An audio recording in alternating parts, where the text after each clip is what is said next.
presentation today from Bayan First para po sa inyong lahat.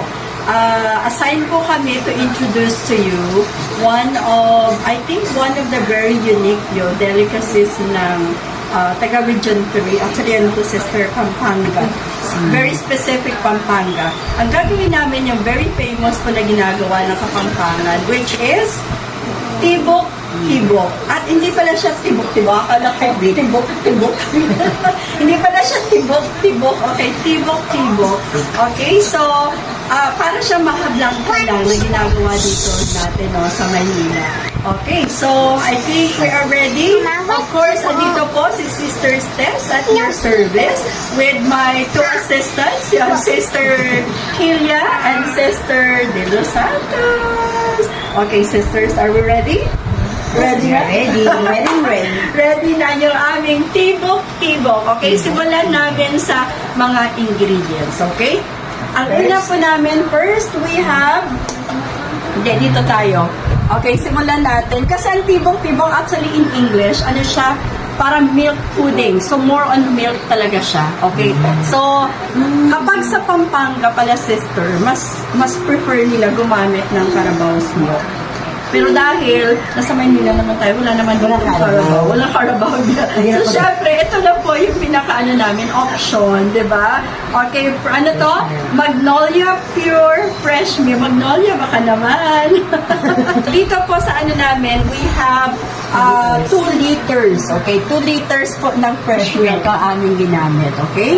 Next po, we have 2 cups ng aming fresh na gata. So, fresh naming gata ay galing sa Coco Mama. Baka naman. Ayan, sa Coco Mama niyan.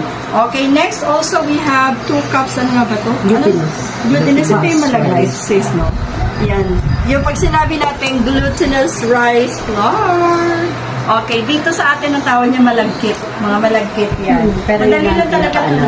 Oo. Kasi wala nang giling-giling. Pero di ba pagka halimbawa may bigas ka, paano ginagawang glutinous? Pinapagiling lang, sister, no? Ayan. So dahil wala na po kaming time magpagiling, bumili na lang kami talaga na nakapack na siya. Ganyan. Okay, so ano meron tayo dito, sister? Sugar, we have refined sugar. Pag-refined, ano po? Ano kulay na refined? White sugar.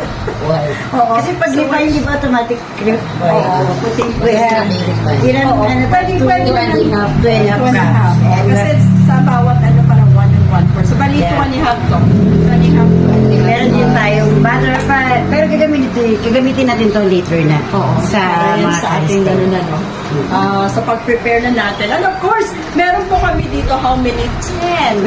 Para po sa inyo, dahil mahal namin kayo, we will prepare 10 tubs po para talaga yan sa inyo. Okay? So, how much? Ayan po. Mag-ready po kayo, ha? Okay, so I think we will start.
tibok is done!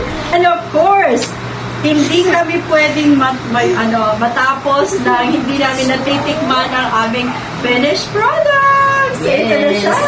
Okay, so time na. Ready,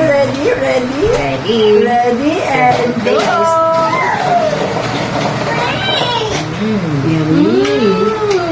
Sarap talaga. Ice cream niya. Maniliin Ang tayo. sarap! Masarap. Kaya sarap pala nito. Mas masarap pa siya sa mga doon. Okay guys, let's go to the part 2.